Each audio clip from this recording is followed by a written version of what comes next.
All right, we're here. We're here. All right, I have a question for you. What's up? All right, so the flash mob was angry at us because of our review last week. So if you had, and they captured you and a group of people, and now it's like a horror Saw-esque type experiment.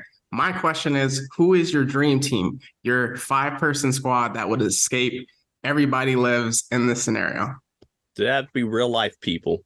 Yes. Dang it. All right. So actually, first up, Keanu Reeves. All right. Because this man is trained. He trained. He real life John Wick. All Mhm. right. So that's number one. Number two, I'm gonna need a solid guy, someone with pure strength. Give me The Rock. And Mm. then just to add on to the strength, give me Vin Diesel. All right. So that's a solid core. That's a solid core three. You might have internal strife within the Look, team. listen. As long as I get out, that's all that matters. Well, actually, as long as me and Keanu gets out, we good, we straight. Okay. And then we're gonna have ourselves. But if we do have some strife, you know what? This is where our next two picks come in, right? Next, there's a couple of boxes. We got ourselves some Floyd Mayweather, and then we got ourselves our boy in his Mike Tyson. Oh.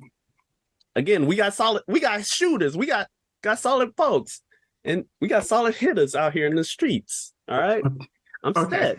So I was thinking more of people that you know personally. So Oh, for my squad, I would go with my little sister and my second oldest brother for sure, because they would definitely like have their minds like in it, be locked in.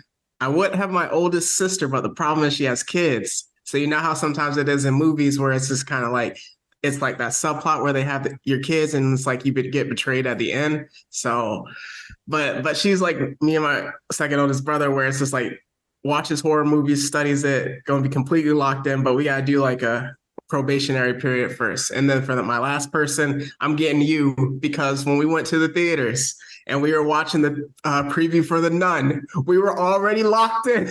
Again, exactly. We It's were immediate. locked in. You knew what was gonna happen. I knew when it was gonna happen. That's what I need on my squad. Everyone locked in. Yep. And all right. So in my actual real life personal squad, of course, you got to be in there because we locked in. We locked in.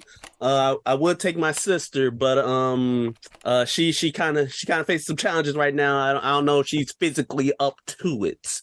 But if she's in her prime, then boom, she's In the immediately locked prime. in. In her prime, she immediately locked in. Get my dad because he, again, as part of That's the the three Demetriuses right there. We're as part good. of as part of the police, we locked in. We locked in. So we immediately getting out. Next up, we have to get our boy Dante. Mm. He solid. He in there. I heard he takes martial arts. He good. He solid. So of course we got just nothing but brothers, and then my That works. sister. But again, you notice the common theme between both lists. That works out.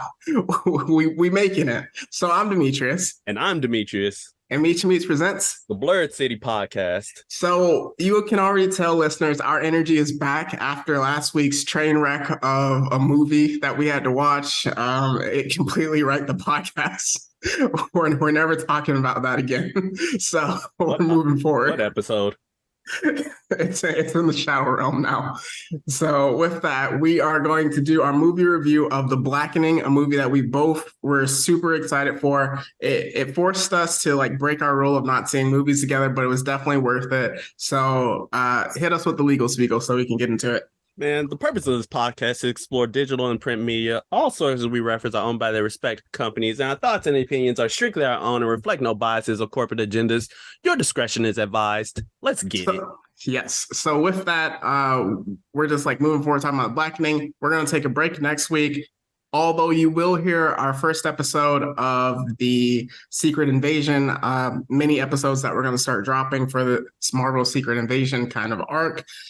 With that, when we come back, we're going to get into cartoons, a retro episode, talk about like the shows and cartoons that made us, and then we're going to follow that up with a cartoon draft, which we're super excited for. So with that, we can get into our what's hot.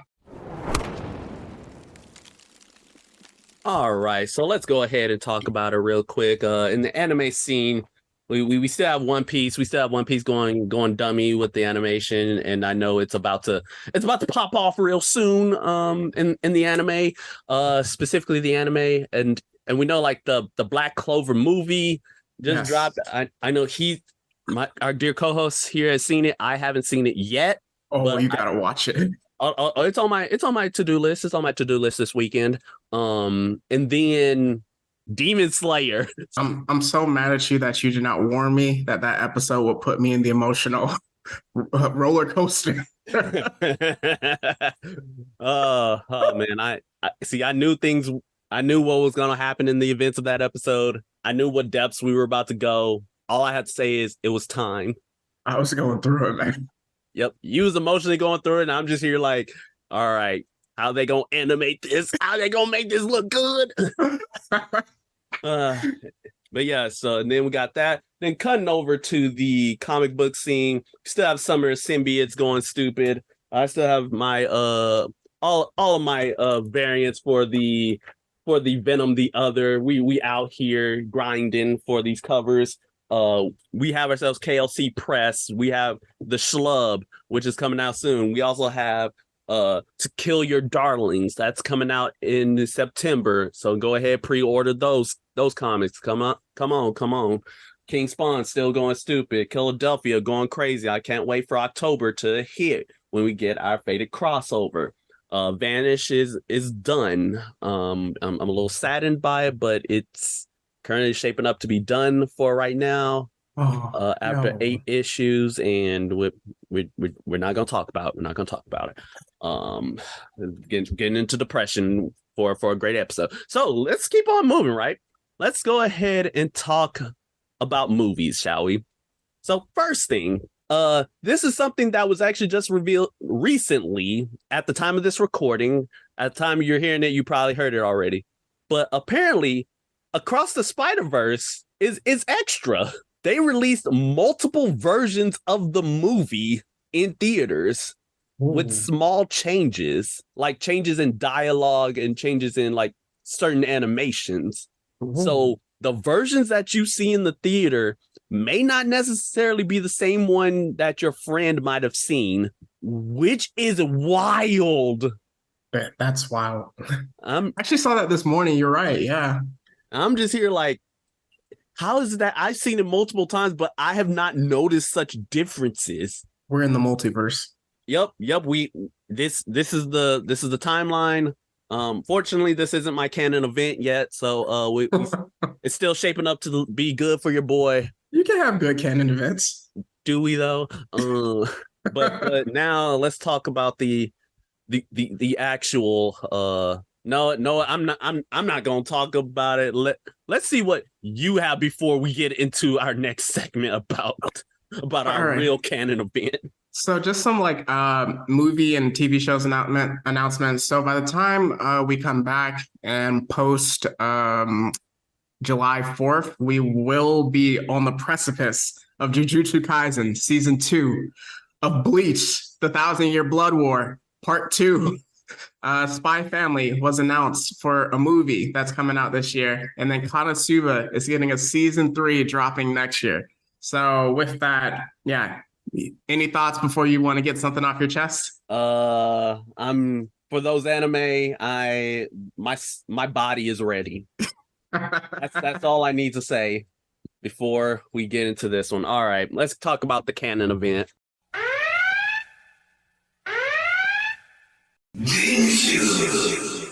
And unfortunately, this canon event is something that I desperately wanted to avoid, but unfortunately, Miguel O'Hara stopped me at every single turn. The Kraven the Hunter movie finally got a trailer. It is actually dropping. All right, so first of all, having a Kraven the Hunter movie without Spider-Man, have Sony not learned their lesson after Morbius, after the two-time champion of flopping at the theaters? I wanted to ask you, is Morbius worse than The Flash? At this point, I put them on even tiers. Okay. But if I'm being real personal about it, I would rather watch Morbius Keep going. because because of my personal feelings. All right. So, all right. So continuing on. So first things first. Here's the things that really irks me about this movie. Besides the fact that it's being made, firstly, is the fact that that they have our boy Bullet Hole Quicksilver. He playing Craven, but he ain't Craven. You know what I'm saying? He don't have no accent. They made this man a prep school boy. They made this man act like he just came back from a trip from Europe, and I'm talking about one of them cross country trips. You know those type of people, and the entitled ones, the type to be in a submarine, if you will.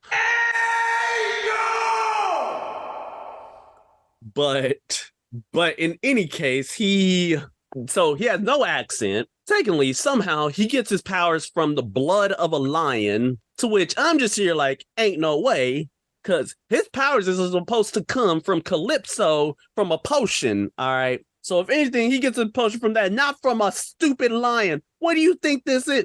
Does getting your blood in every single animal get you powers? Do I have to go find the blood of a spider and inject it to myself? Is that how I become the Spider-Man of Earth 1? Is that how it goes? But here's the real thing that truly pissed me off, all right? So, what rating is this movie? R. It's rated R, all right? So you see blood in this movie. What rating is Venom? PG-13. What rating is Let There Be Carnage? PG-13. How, Swade? How in the world is Kraven the Hunter deserving of the R rating, but a character literally named Carnage, whose whole purpose in life is to cause mass murder on a global scale, whose symbiote is in his bloodstream, not rated R? We gotta sell toys to kids. I don't. You trying to sell toys with Kraven? You're trying to sell toys with Kraven, and you going. And not only that, you dragged poor Russell Crowe into this. You dragged my boy into this, who has more of a Kraven accent than Kraven.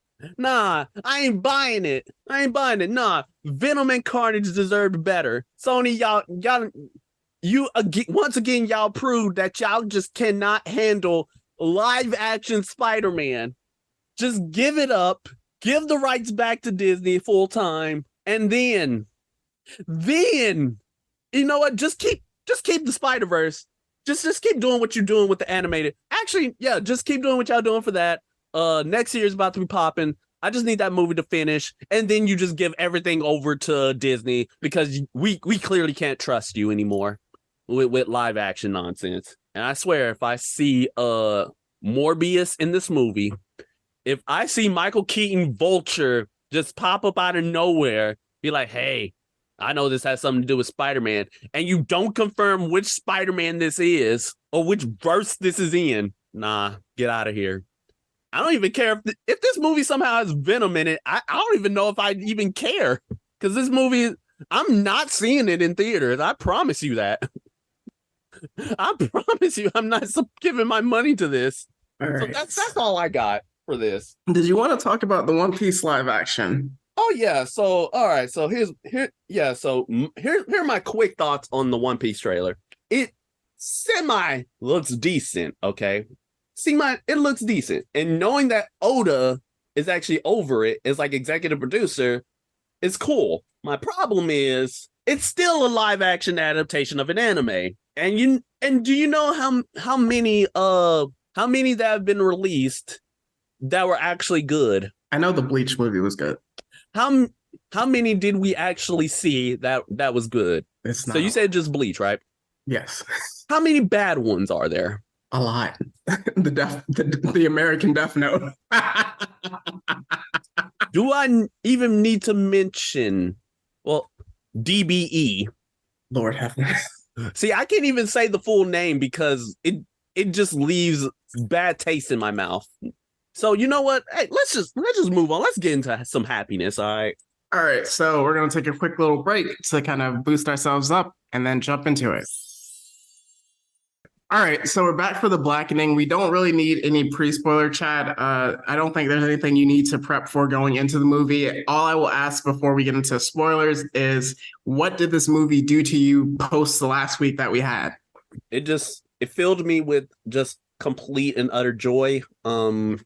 Actually, to be frank, I was actually in fear of my entire life when after I left the theater because I started feeling some chest contractions. I didn't know if I needed to go to the hospital or not because I was dying. All right, I was dying of laughter. The fact that I lost my voice that next day was kind of crazy. My coworkers were asking me like, bro, what happened? All I had to say was the blackening. That's all I could muster because my throat was hurting. Mhm. So all in all, you just know that this is gonna be a positive for me. Yeah, this one definitely lifted our spirits. Again, like I said, we're seeing it in the same theater at the same time. We were like, for a lot of parts that we'll kind of get into, we were like literally locked in, as we said, just like knowing what was going to happen, being like, this is how you should respond. And then the characters on the screen would respond. So this is definitely uplifting. Definitely happy to do this episode after. Yeah, so let's keep going. So with that, we're going to get into the blackening spoilers in three, two, one. So, kicking off, I think we can kind of speed run this since it was a very simple plot. But we open with our boy Jay Farrow and his girl, and then they're called Sean and Morgan, I believe. Yep. So with that, they're at a cabin, mistake number one, but kind of just like the lights get all shaky or whatever. They go to the game room, and then it's all of a sudden, boom, the TV cuts on. Racist Jigsaw pops up on the TV and it's like, hey, you got to play this game in order to live. And the first question, which had us both like just like racking our brains, was what name five characters that survived, the black characters that survived a horror movie. I like that. This was crazy because I had to dig deep. I had to start thinking. I was running through. I was like, movie, like give me a movie. It was like, nope, black person died there. Nope, black person died there. Dang it, black person died there too. I was starting to slowly lose my mind. But eventually I came upon here are my choices, right? There's Reggie from Friday the 13th Part 5. He's actually a black kid, so kids count. We got Chris and our boy from Get Out. You got Nope, you got us. All right, that's four right there. Boom, immediately. And Nice. then we got the cast from the movie Bones. I don't know if anybody here remembers the movie Bones, but that's the horror movie that Snoop Dogg starred in. So Interesting. I had to go with the black movies because I'm like, if it was a white cast, we weren't making it. So with that, the game starts. They can't name it. The time runs out. Then Sean gets isekai with an arrow through the throat, and then this part was funny. Morgan was climbing up the stairs and got snatched into the shadow realm. She got that quarantine. She got that rec treatment. If you know, you know. Yo, I was like, ain't no way you got snatched just down the stairs. You disappeared into the darkness. Yeah. So with that, we get into just like the opening scene, everyone like arriving to the cabin. So we have our first squad. We have our girl Lisa, also Allison and Dwayne rolling in the car. They're just like talking about, just the trip. And then Lisa, Dwayne is like, I hope as long as Namdi isn't there, I'm gonna be good because no one told him that he was gonna arrive. So we kind of learned throughout the movie that Namdi and Lisa both dated back when they were in college, and then he cheated on her continuously, and then Dwayne was there to support her every time. And we get our first look of something that like we thought was just funny at first, but like really tied into the story later, is that Lisa and Allison would look at each other and then it would like in their brains just be talking, like how sometimes we can just like give that look to each other. Yep. It's literally a power that all black people have. You just need to tap into it. You just look at each other, you just immediately locked in, you know exactly what the other thinking. It's insane and it's hilarious. Basically us the 2 hours we were in the movie theater. Yes, it really was. We were just like So, and then on the other converging path, we have our girl Shanika. She was just cruising. So she pulls up to a gas station and she was rocking like me when Glorilla comes on in the car. So she walks into the gas station and we see that there are two supposed ops just in the gas station. So one of them is kind of redneck missing an eye, and other was just like this older redneck type of dude giving her the look.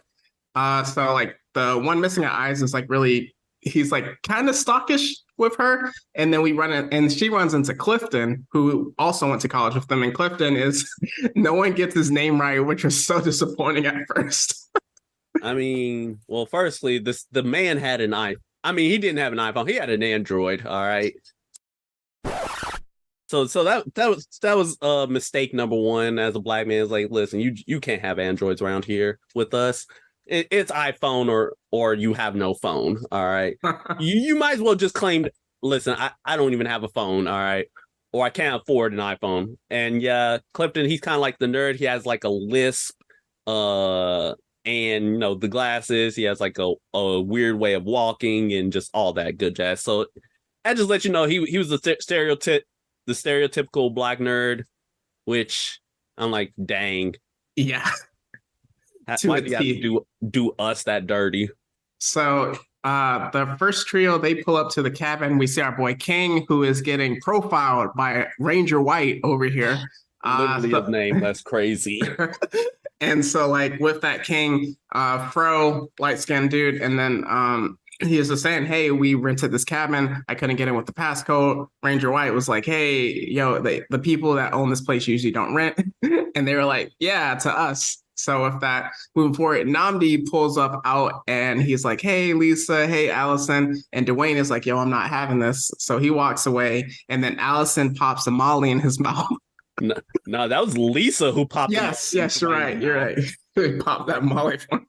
Like, he's like, listen, bro, listen, I'm sorry that I didn't tell you about Namdi, but I'm gonna need you to Molly right in his mouth. I'm like, hey, oh nah, and of course the Molly hits him nearly immediately, which is kind of crazy. But moving on, right? Of course, everybody is gathering in. They trying to settle in. They wondering like where Morgan and Sean at. They think like, all right, they about to come.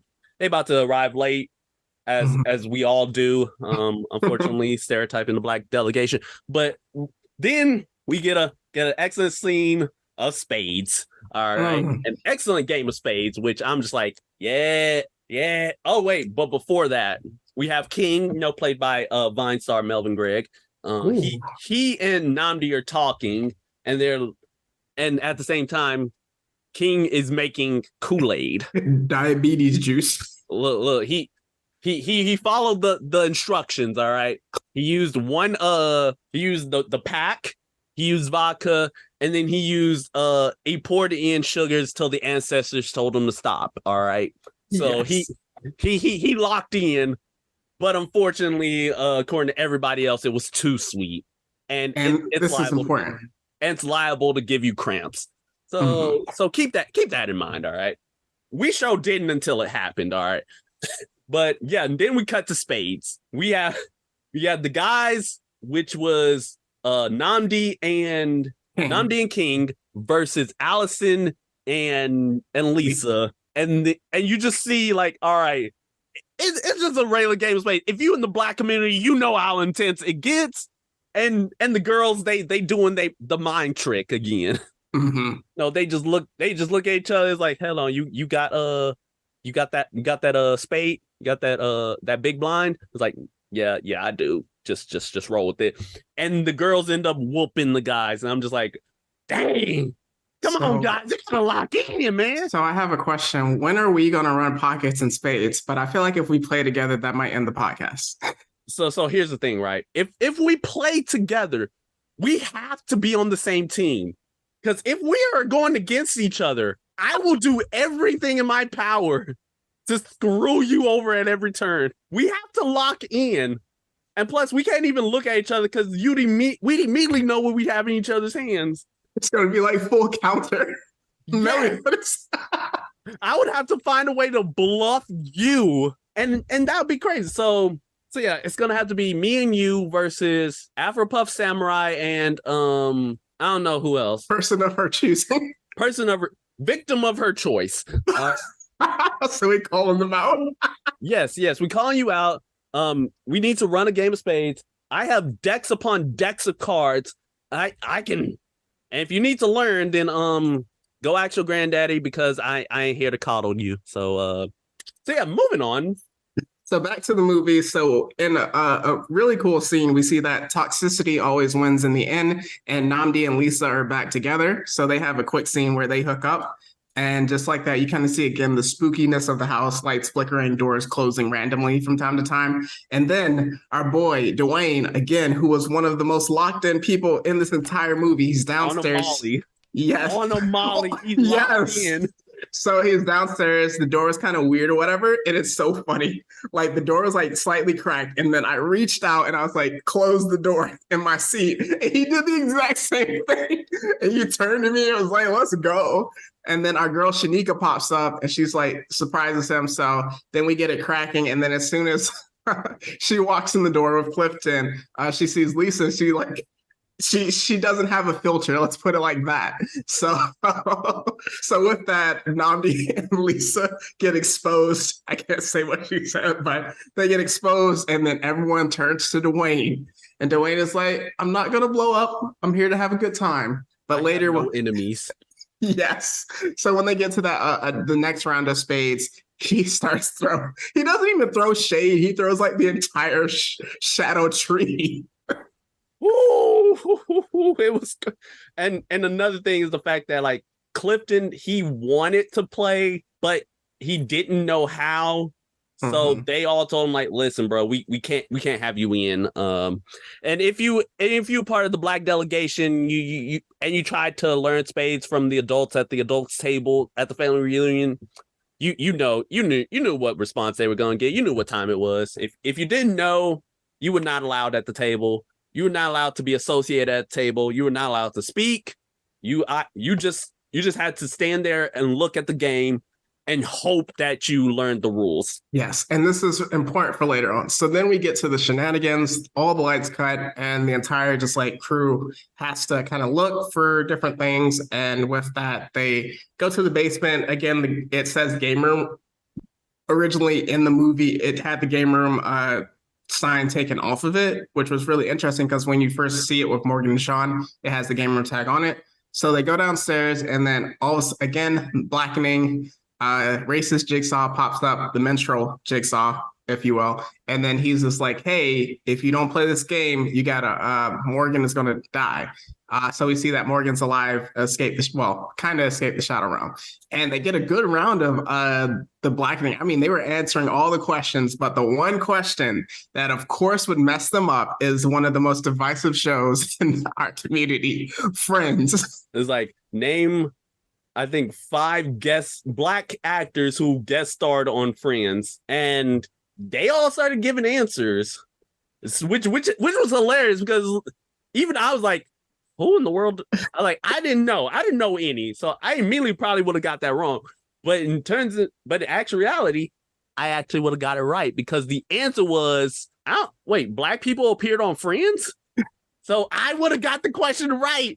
I was locked in without even locking in. I was like, fam, I don't want Friends. What? Who watches that? So all the people that watch Friends, we don't apologize. I don't. So with that, it gets into kind of what you see in the trailer where it's just like, you guys lost the game. And so, but with that, something we also need to point out, all of their pieces are very personalized. So each piece in the game like in Monopoly, there's different pieces. So the pieces in the Blackening, all of them were personalized to different people in the room, like very specifically. So with that, they get into the next question, which is vote for the person that you feel is the most black or the blackest person in the room. And the way they just all turn on each other. And our theater was dying laughing at this part.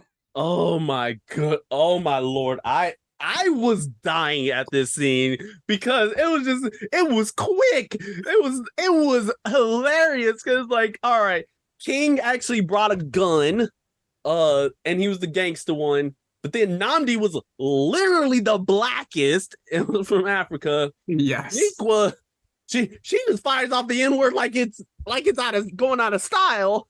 Mm-hmm. And then they all try to turn on Allison, but Allison, she's like, nah, I'm half white. So you gonna use my blackness when it's most convenient, but every other time you're gonna say I'm white the entire time. It's kind of crazy.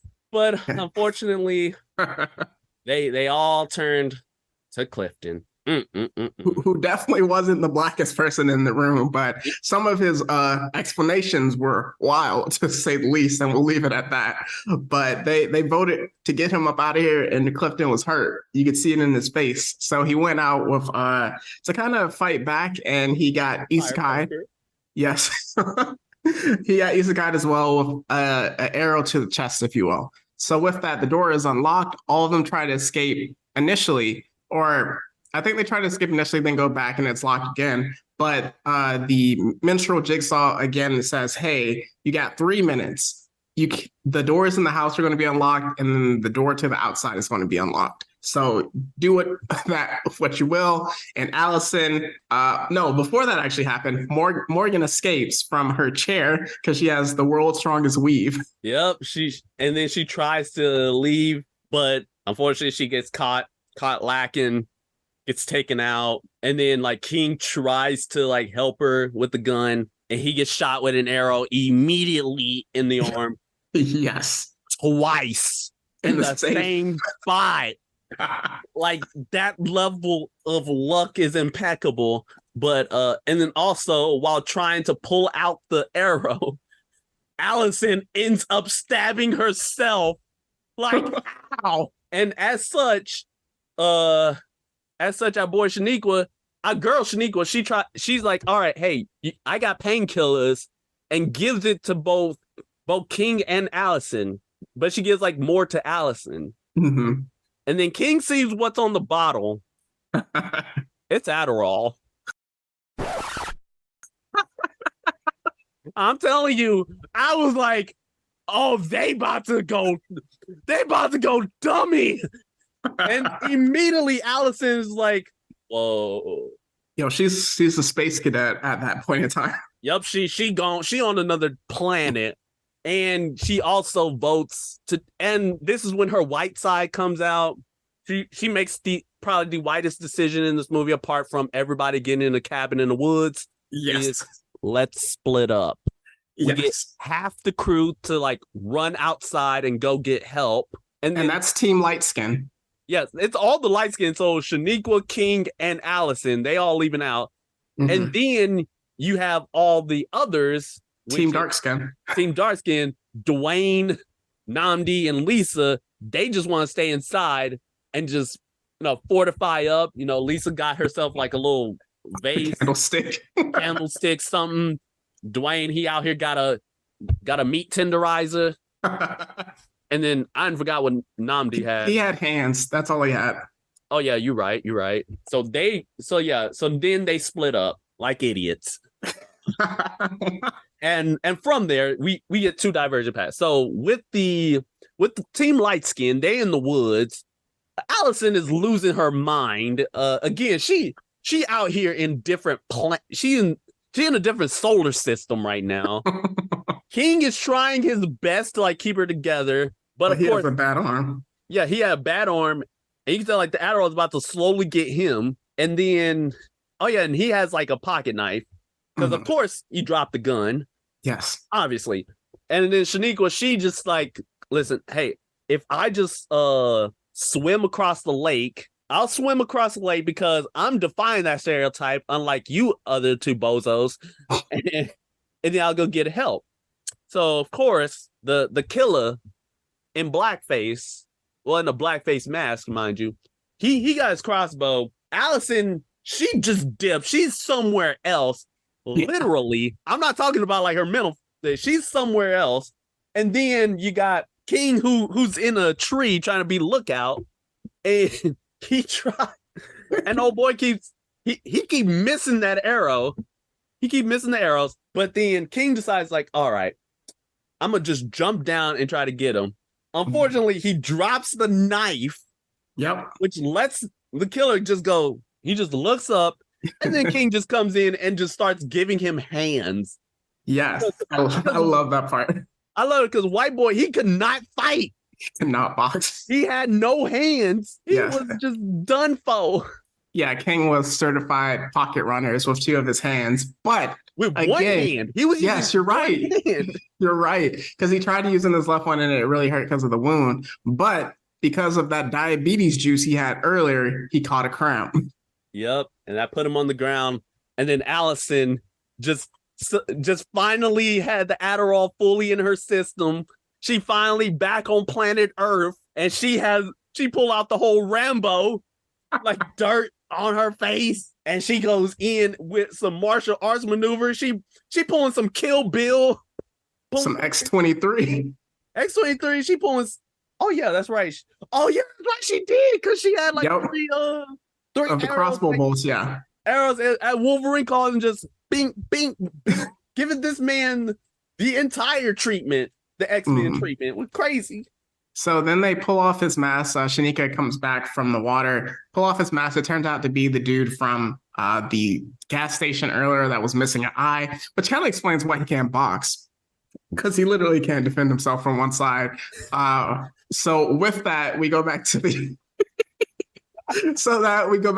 Team Darkskin, and they run into Danger White. They run into Ranger White, who is who you think at this time is still an op. And this part was funny too, because he was like, yo, they were like, don't get familiar, because he was like, yo, I'm the type you could.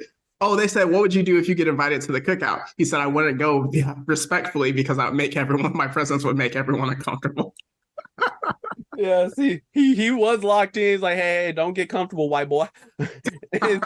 as soon as he leaves like the frame, everybody else like, oh no, we grabbing our weapons. Yes. Because they still don't trust this man. So with that, he leads them all to his Ranger car. But then he gets out because he wants to investigate something. And then I'm literally in my seat. I'm like, yo, leave the keys. Leave the keys. I got like Halloween Kills flashbacks. I was like, fam, leave the keys. Don't take the keys for us. And then they look into the car and they find another menstrual jigsaw mask. So with that, they're like, okay, so he's an op. And then arrows start flying. He's like, yo, help me out. It's not what you think. It's not what you think. I just found it. That's why I came to help you guys. And then he gets hit with an arrow to the throat. And that's GG. So with that, they try to escape the car. Namdi and Lisa leave because Dwayne said he's kind of trapped with the arrow fire. He's like, yo, leave me. It's okay. And he's like, why are you leaving me? Don't leave me. Leave me. I didn't mean that seriously. So they flee back into the house, the two of them, and they hide within just like the vents of the cabin. And with that, they see the dude. He's kind of stalking them. So we find out that there's actually two killers at the time that are hunting people. So because they have different boots, and we learned that once Team Lightskin takes out their op. So with that, Dwayne plays some music to kind of draw his attention away, but he knows they're in the vents and he's so mad and he's like, scoot over, let me in. And they just him and Lisa just start fighting because he's like, yo, you're trying to like leave me behind with that. And then I was always the one to support you, but you always want to go to Mr. Toxic over here. Yada, yada, yada. And then Namdi, who was locked in as well, was like, yo, this is not the time for this argument to occur. But then also the killer was locked in because he did that thing which I haven't seen before in a horror movie where he stopped the jammer, which caused all their phones to go off with like the different like alerts and things. So he knew where they were at. Well, he at least knew they were in the house, and then he was always about to find them. And then another thing that I really liked, a Chekhov's gun, if you will. Throughout the entire movie, Dwayne was like, when I get nervous, I throw up. So he said that. And then like multiple times he was like gagging, but he didn't puke. But then this one time in this disgusting scene, the killer like was right there at the vent looking at them, and Dwayne threw up right on him. Threw up right in his face. And this man fell down the stairs. And then from that, all three of them decided, let's run his pockets.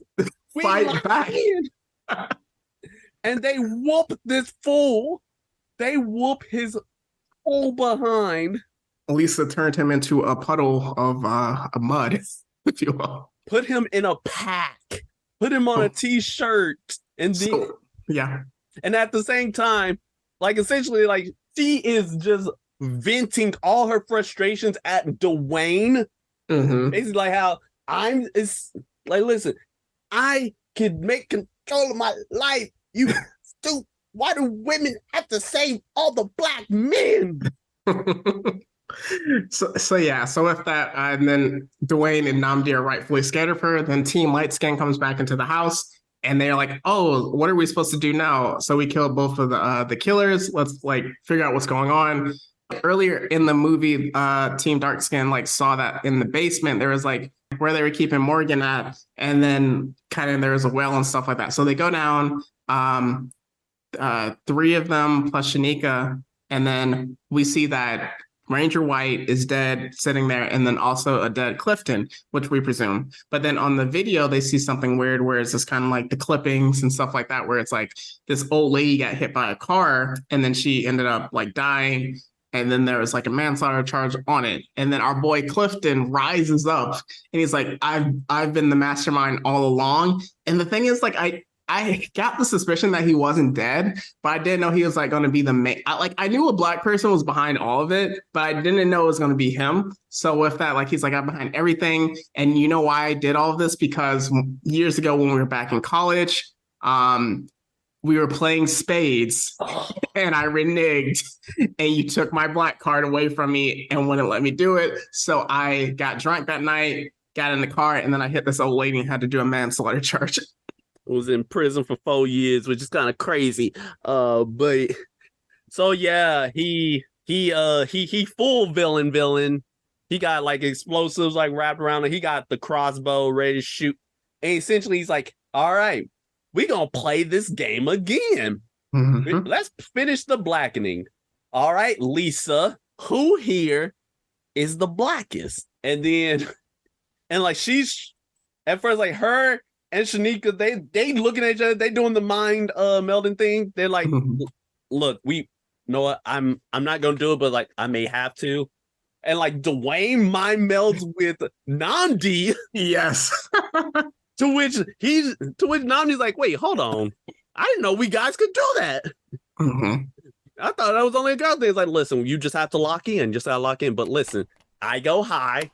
No, wait, no, you go high, I go low. And then probably the funniest thing ever happens. So they about to go on with the plan, right? But then Dwayne looks at Clifton, and Clifton gives that look, and he's just like, wait. And Dwayne just thinking in there, like, wait, did he hear me? He's like, and then Clifton go like, yeah, fool, I'm black. That we were rolling out of our seats. Oh man, that was funny. Oh man, okay, yeah. So I was like, yeah, you idiot. I'm linked in too. So you lost your element of surprise. So let's do this again. Mm-hmm. Lisa, who the black is? And Lisa go like, all right, it's gonna be me. It's like, whoa, hold on. And then Clifton goes on a Riddler from the Batman-esque meltdown.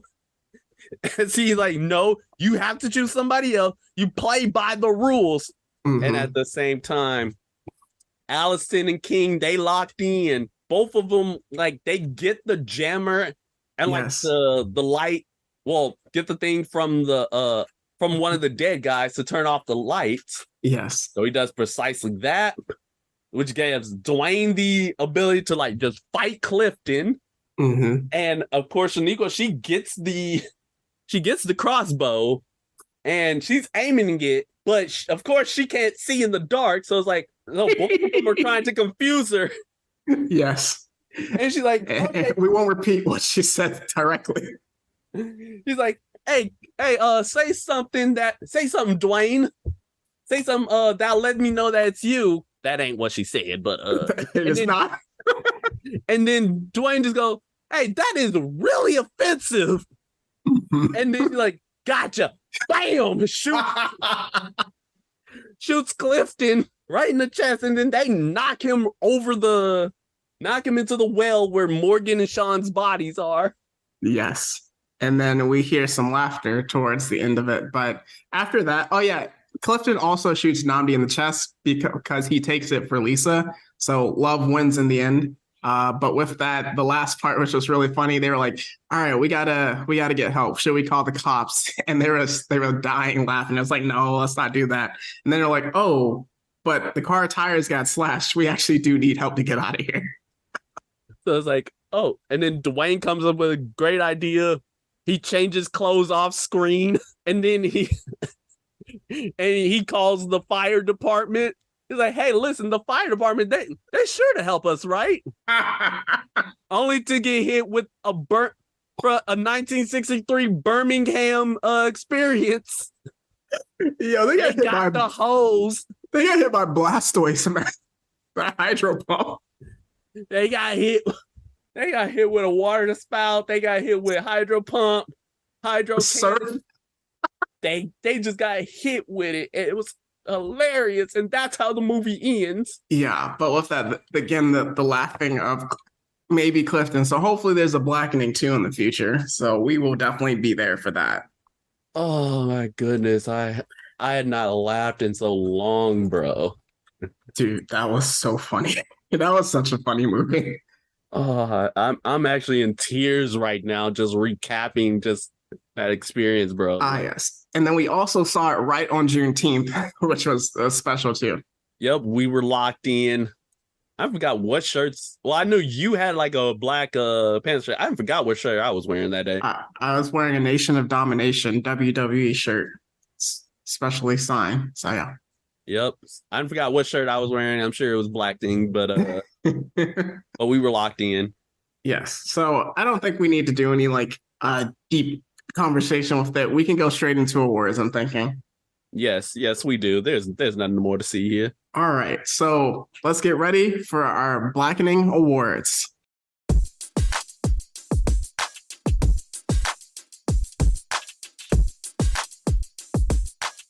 So these awards are almost all new. They're kind of going to be very different from my perspective, at least. But for our first award, whose man's is this?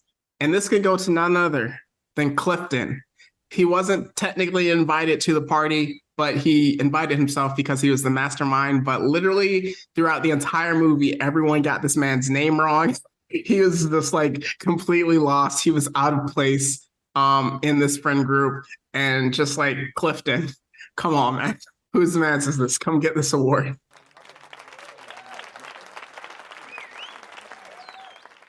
All right. And then for mine, it's the spotlight is yours. This goes to none other than Dwayne. He was the GOAT this movie.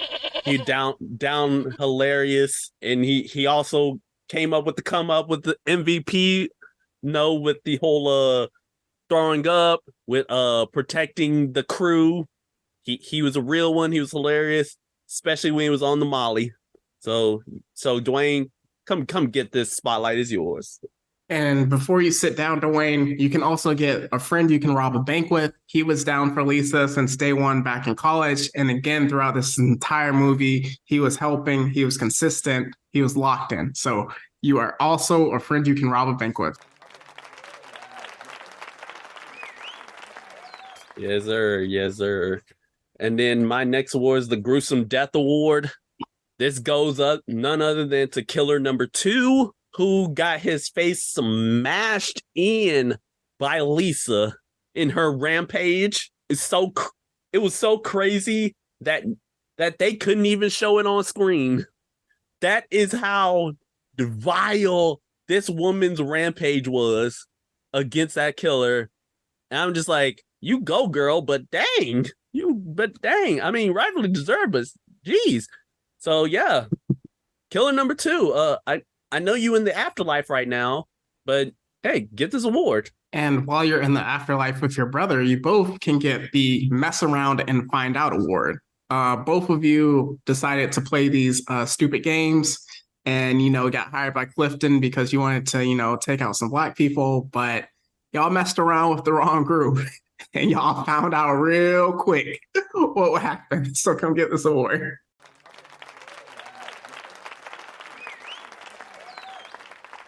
with zero hands. It's crazy. And then finally, this award is the teamwork makes the dream work. You were all the entire cast, everybody, Shaniqua, Lisa, Allison, Dwayne, Namdi, King, all six of y'all come down for this award. Because all six of y'all were locked in this movie. All of y'all worked together to make sure y'all survived. And I love y'all for that. In the Black community, we locked in. We here. So all six of y'all can get this award because y'all deserve it.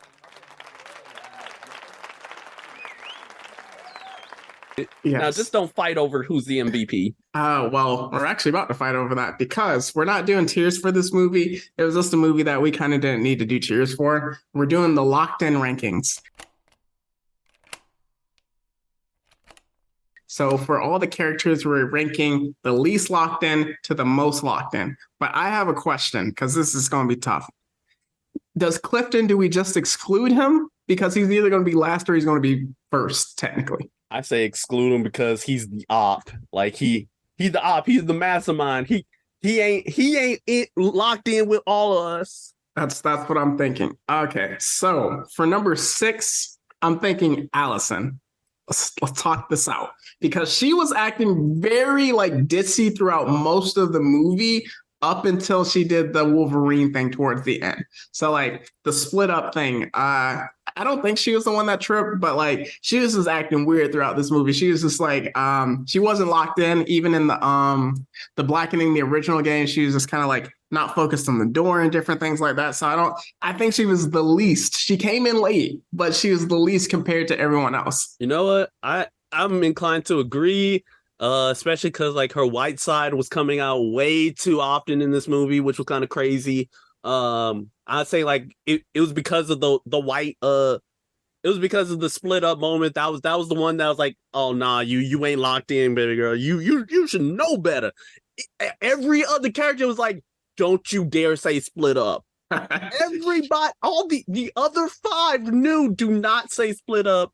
You were the only one that said it, but I mean, they still went with it anyways. But still, the fact that everybody else knew to not split up, you was the least locked in. All right, so number 5 and 4, I'm open to conversation. So at 5, I have Lisa, just because she was arguing in like moments where like situational awareness didn't call for it. So like when they were in the vent, she was arguing with Dwayne. When she got down, she was arguing with Dwayne and then King, and then like kind of like, you know, her wanting to get it in. She wasn't really focused on like the situation initially in the movie as well. That's a very fair one. That's very fair. I was also going to say like who was it? Who was the one that was just like, oh no, wait, never mind. Actually, no, she was the least locked in between the two of them. Yep. Yeah, she definitely deserved it. Just out of her ditziness for that part of the movie. Yes. So for number 4, I have King, because that diabetes juice kicked in later, and then after that, like he was on it initially, like getting the gun to like kind of help Morgan, but then once that Adderall and then diabetes juice kicked in, he was kind of slacking in what he needed to do. I mean, would you really say that's because he didn't lock in? I feel like he wasn't like completely. Those were kind of, well, especially the fact he got shot twice. Yes. And the Adderall, like that.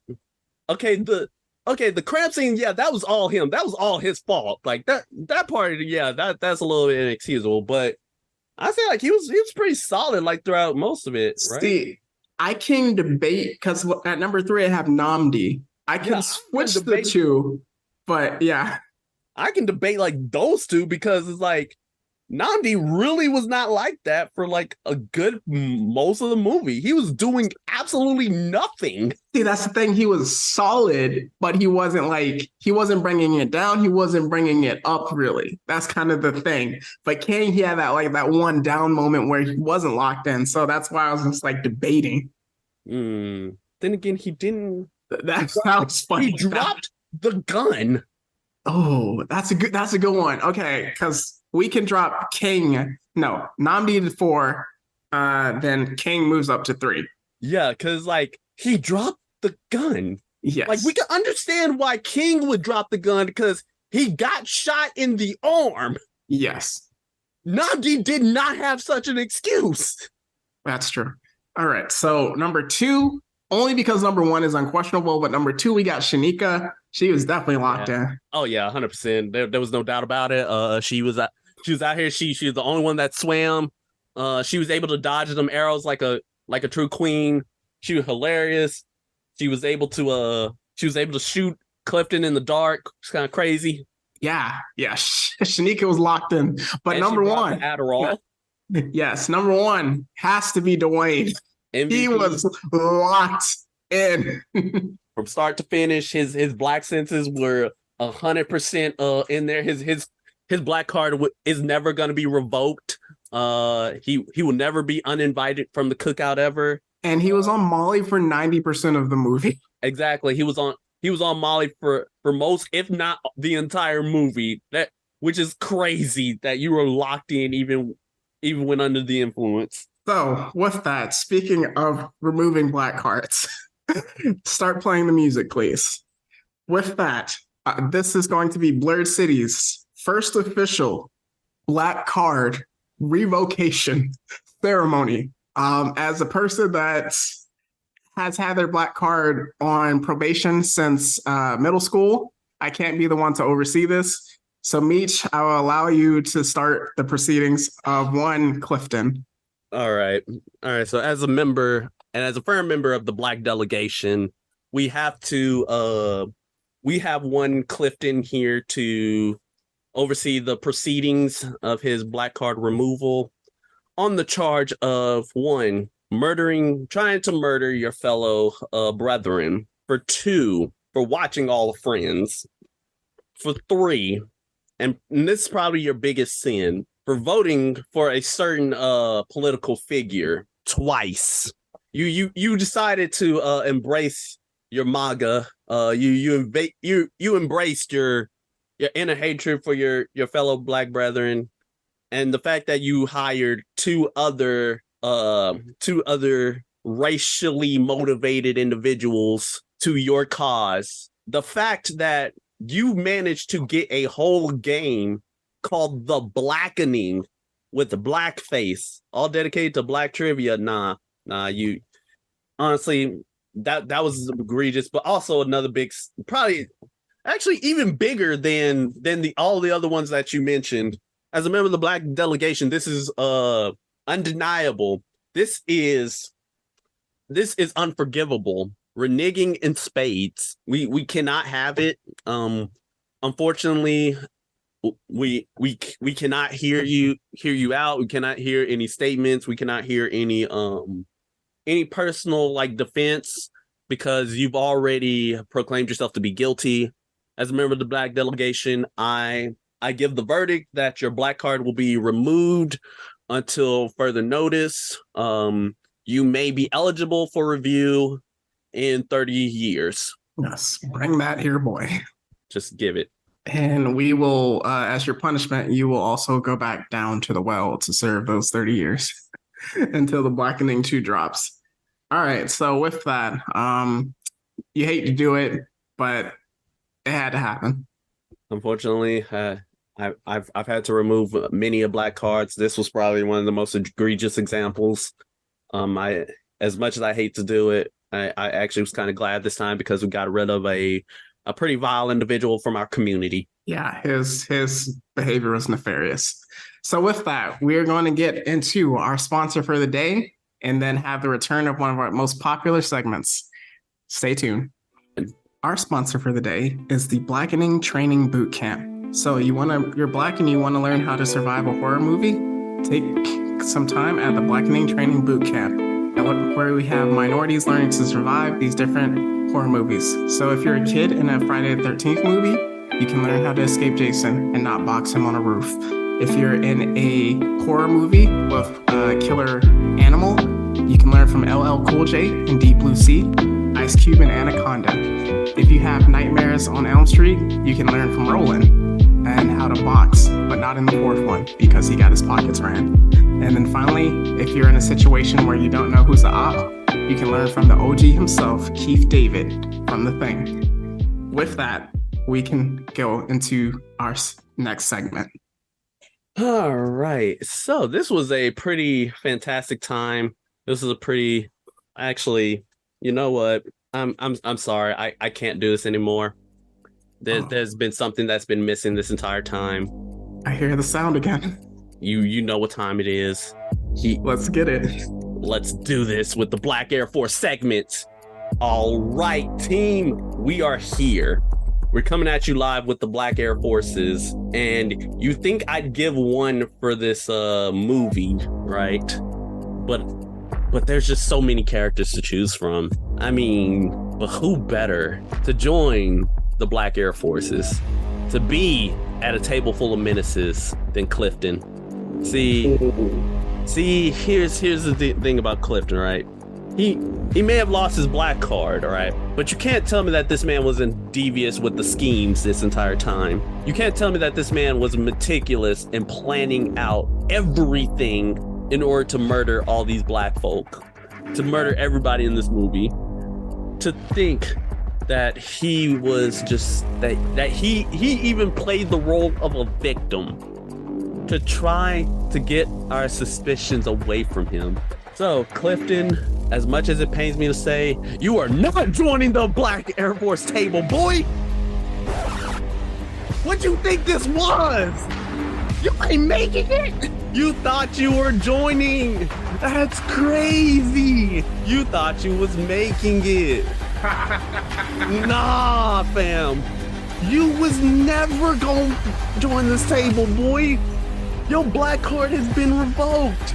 That automatically causes you to lose your Black Air Force privileges. And in the actual place, Dwayne, come on down, my boy, cause you is locked in. You is a real one, okay?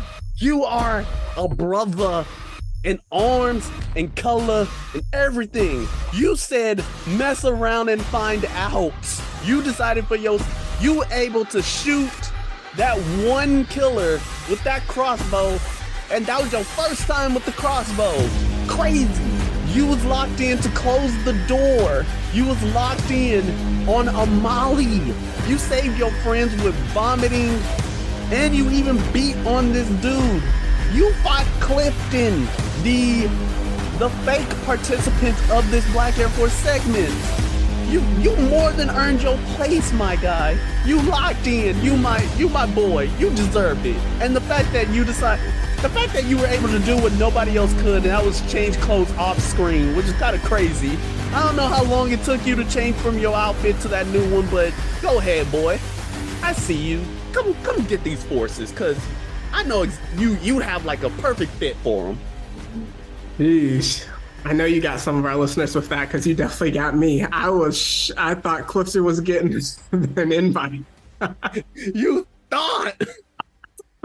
You knew I had to do it. Perfect. Dwayne is definitely a worthy wearer. So with that, just a little bit fun for the listeners that know us for the long term. I want to do an inside joke that they would understand. I have a question for you. Would you rather watch The Flash 3 times in a row, or go to a furry convention for 12 hours? And you have to dress as a My Little Brony. I'll take option 2. Thank you very much. Okay. Yep, I'll take option 2 any day of the week. I will not be watching that travesty. I would not be watching any of that nonsense. I can't do it. There's no part of my soul that will allow me to watch it. Internet Mikey, I'm joining with you, brother. Just because if I had to, I'd do that in a heartbeat. You didn't have to tell me like what option 2 was. I would have picked option 2. I'm shook. All right. So with that, we're gonna get into our recommendations and plugs. What do you got for us? Oh man. Well, if you want to see just more black greatness, right? Watch Don't Be a Menace in South Central while drinking your juice in the hood. Absolute classic. Absolute banger of a movie. I think it's on Max. So you should be able to watch that, John. Also, Meet the Blacks. a haunted mansion, just watch them. Watch Scary Movie 1 and 2. Yeah. Because those two they're really the best ones. I ain't gonna hold you. They the best of those movies. Anything by Marlon Wayans and Damon Wayans, just any of the Wayans, just know that you in for a great time. Just lock in, brothers and sisters. And if you want to watch a black horror movie, Get Out, Us, Nope, boom. There you go. Lock in. All right. Then I'll also give you Tales from the Crypt. That one. Legendary. Candyman, if you kind of still in that vein. And then one that I just saw, I didn't watch it yet, but People Under the Stairs. It seems very interesting. So I definitely want to give that a look as another one with a survivor. So just kind of moving forward, what you have to look for. We're going to take a break next week from the main podcast, but because we obviously like to overwork ourselves, we will still have our Secret Invasion weekly episodes. This is our test run to see if we're going to go Ahsoka. I'm not going to commit to it because one person is going to text you once they hear that, Meech. So just get ready. Oh, why'd you have to say that on cam? No, edit it out. Edit it out. I can't. I'm already getting it as is from Secret Invasion. Really? Yes, she already came out. She already at me with Secret Invasion. I'll edit it. I'll edit it to save you then. So again, we're doing Secret Invasion weekly, so you can expect that either Monday or Tuesday. We haven't picked the date yet. By the time this episode drops, you'll kind of know how we're going to go about that. And then also on our Patreon, we have our reconstruction of Spider-Man One More Day, which was a tough week of recording last week because we had to record the Flash right after that. So we are much better this week. Again, taking a break. We're coming back with our Cartoon 101 and then Cartoon Draft. So that's what we have to look forward to. Yes. And now on to the plugs. We have ourselves our Instagram and our Twitter at BlurredCity22. Come give us a like. Come give us a follow. Hit that bell so you can be up to date on all our events, news, and points of views. And then we have ourselves our YouTube and our Patreon at Blurred City Pod. That's where you donate a little cheddar and then bada bing, you get access to such episodes like the Spider-Man One More Day episode. So if you want to listen to how in the world we are going to fix that storyline, just donate like at least $1 and then boom, there you go. And then from there, we have ourselves a Discord linked in our Instagram page. That way, hey, join an amazing community. And then boom, you got yourself a nice booming community with more news and where you can post suggestions for our channel. And finally, our email, blurredcity22@gmail.com. That is where you can really just send in suggestions, send in mailbag questions for any of our Q&A sessions. This is where you send out geek out freak outs, random fan theories, and just everything under the sun. And then finally, for my personal page, I am the Rogue Jedi 21 on TikTok. For however long we have TikTok, we don't know. Time could be ticking every day. Just like those people in the submarine. RIP. But I was literally about to make a joke about that with TikTok. See, and that is why I had to beat you to the punch. We locked in. But yes, that's all I got. What you got? Lock in. All right. For my individual author pages, we have my Instagram, Metri_dash, METRI_DASH. For my Twitter, we got at the Mad-16. If you want to check out my book, Phantom Pain's The Most Regular Tale, that's available on Amazon.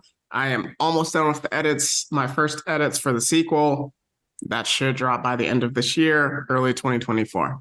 All right. And as usual, we can now actually leave you some real words of encouragement. All right, brothers and sisters, listen in. Just know that if you ever put yourself in a dangerous situation, or if you ever are just in a situation in general, remember to lock in. Listen to your instincts, because we have evolved our instincts for survival reasons. If it is going off and you feel something is off, that's because something is off. So lock in, listen to your gut instinct, get out of Dodge, and ensure that you survive. See another day. Make good decisions.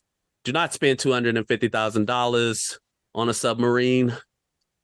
And that's all I got to encourage you all with. make good decisions, listen to your instincts.